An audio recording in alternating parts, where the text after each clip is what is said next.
अविनाश सुबह समय पर उठा नहीं तो संस्कृति को चिंता हुई। उसने अविनाश को उठाते हुए उसके माथे पर हाथ रखा। माथा तप रहा था। संस्कृति घबरा उठी। अविनाश को तेज बुखार था। 2 दिन से वह खांस भी रहा था। संस्कृति ने कल इसी वजह से उसे ऑफिस जाने से मना कर दिया था, मगर आज तेज बुखार भी था। उसने जल्दी से अविनाश को दवा खिलाकर माथे पर ठंडे पानी की पट्टी रखी। संस्कृति और अविनाश की शादी को अभी ज़्यादा वक्त नहीं गुजरा था। 2 साल ही हुए थे। पिछले साल एक सास ससुर साथ में रहते थे, मगर कोरोना में संस्कृति की जेठानी की मौत हो गई तो सास ससुर बड़े बेटे के पास रहने चले गए। उसके बाद कोरोना का प्रकोप बढ़ता ही गया। पिछले कुछ समय से टीवी चैनल्स पर दिल्ली के अस्पतालों में कोरोना से जूझने वालों की हालत देखकर वह वैसे भी परेशान थी। कहीं वेंटिलेटर नहीं तो कहीं ऑक्सीजन नहीं। मरीजों को अस्पतालों में बेड तक नहीं मिल रहा था। ऐसे में अब उनका क्या होगा, यह सोचकर ही वह कांप उठी। जल्दी से उसने माँ को फ़ोन लगाया। माँ, अविनाश को सुबह से बहुत तेज बुखार है। क्या करूँ बेटा, यह समय भी बुरा चल रहा है। राजू भी कोरोना पॉजिटिव है, वरना उसे भेज देती। हम खुद उसकी देखभाल में लगे हुए हैं। तू ऐसा कर, जल्दी से डॉक्टर को बुला और दवाई शुरू कर। हाँ माँ, वह तो करना ही होगा। मेरी सास की भी तबीयत सही नहीं चल रही है, वरना जेठ जी को ही बुला लेती। घबरा नहीं बेटी, धैर्य से काम ले, सब ठीक हो जाएगा। माँ ने समझाने का प्रयास किया। संस्कृति ने पति को कोरोना टेस्ट कराया। तब तक फैमिली डॉक्टर से पूछकर दवाएं भी देती रही।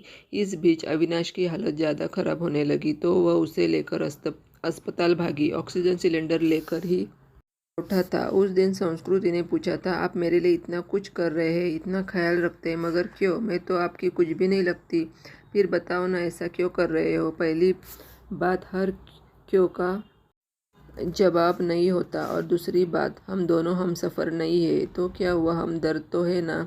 आपके दर्द को मैं बहुत अच्छे से महसूस कर सकता हूँ। आपकी तकलीफ़ देखकर मुझे दुख होता है। बस किसी भी तरह आपकी मदद करना चाहता हूँ। एक अनकहा सा मगर मजबूत साथ महसूस कर वह गमों के बीच भी मुस्कुरा उठी थी।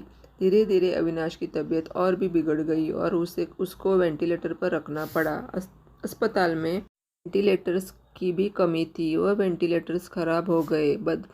बदहवास सी संस्कृति ने प्रतीक को फ़ोन लगाया तो पता चला कि उसके भाई को भी कहीं और शिफ्ट करने की नौबत आ गई है। आप चिंता न करो संस्कृति जी, मैं अपने भाई को जिस अस्पताल में लेकर जा रहा हूँ, आपके पति को भी वही लेकर चलता हूँ। वहाँ वेंटिलेटर की सुविधा है और डॉक्टर्स भी अच्छे हैं। प्रतीक ने उसे ढांढस बंधाया और फिर जल्दी ही शिफ्टिंग की सारी व्यवस्था करा दी। शाम ने सब निपट गया तो प्रतीक का हाथ पकड़कर रुंधे गले से संस्कृति इतना ही कह सकी, आप नहीं होते तो पता नहीं क्या होता। मैं नहीं होता तो कोई और होता। अच्छे लोगों की मदद के लिए कोई ना कोई आ ही जाता है। ऐसा नहीं है प्रतीक जी, मैंने अपने दोस्तों, पड़ोसियों और परिचितों सबको देख लिया।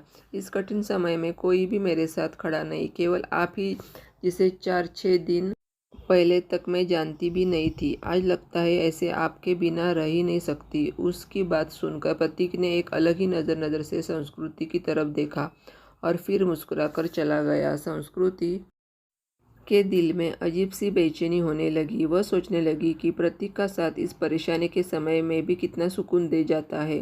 अस्पताल में मरीजों के रिश्तेदारों की भागदौड़ और परेशानियों के बीच में भी चंद लम्हे वह केवल प्रतीक के बारे में सोचती रह गई। इसी तरह 2-3 दिन और गुजरे। अविनाश की हालत काफ़ी गंभीर थी। फिर एक दिन सुबह सुबह संस्कृति को सूचना मिली कि उसके पति की मृत्यु हो गई है।